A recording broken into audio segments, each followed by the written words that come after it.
What other kind of stories like that do you have where you've been able to kind of reshape someone's perspective on what's actually happening? I think one of the calls that sticks out to me is one day I got a call from a guy who said, Ken, I've got two options. I want to change gears. I think he was in pharmaceutical sales.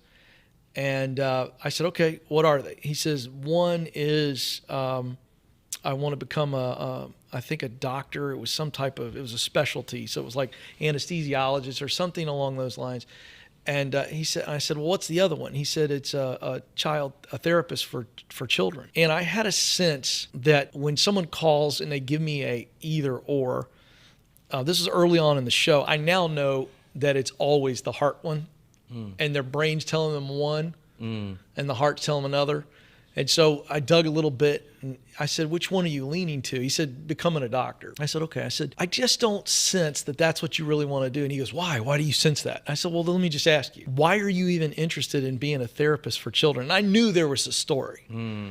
What I did not know is he just began to tell me, and as he did, he began to just weep uncontrollably, could barely get through it. And he basically said, I was molested sexually as a child. And when someone shares that with you, I mean, first of all, it's tough to hear that when you're in a room with them one-on-one. This is live on the air. Right. This guy's bearing his soul. It needs to be handled very, very delicately. And quite frankly, I'd never taken a call like that. And so God gave me some grace, and I just let it happen. And he just wept. And he went on to say, and I don't want that to happen to any other kid. I don't want to help kids go through that. And I was crying. I was choking a little bit, and I'm trying not to choke now. And I said to him something along the lines of, you need to follow your heart here.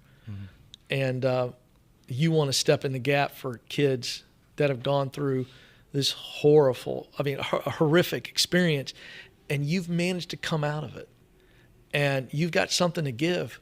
And I think that's what you got to do. And he just kept crying, thank you. He was crying. And I was grateful that we had a commercial break for me to gather myself. That's something where, again, you asked, and it's very important that you hear this. You asked it in a way it's like something I've been able to do. In that situation, I'm not doing anything other than asking questions. And I'm digging. I say that not to be falsely humble, but to make sure that people understand that the greatest thing we can do for other people many times when they're seeking our advice, even a spouse, is just ask more questions and dig behind the heart. So, no, that's good. That's good. Yeah, I mean, you just got to dig. That's right. You're digging when you ask good questions, and you're also kind of, it leads them, right? It starts to lead them to their own conclusions a lot of times. Yeah. Like, you're not having to tell them anything. They're like, by asking good questions, they'll come up a lot of times. Yeah, you're just uncovering the fear or the doubt or the pride. Those are the three enemies of progress. I got to give it to you really quick. There's three enemies of progress. They're all thoughts.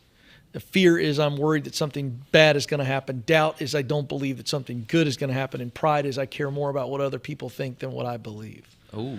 And so I can just tell you all, if you're in a place of confusion and uncertainty, it is because fear, doubt, and pride, think of them as heavy, heavy, heavy blankets on your heart. And you got to pull those off. And when you do it, you can feel your heart beating, and that's the idea.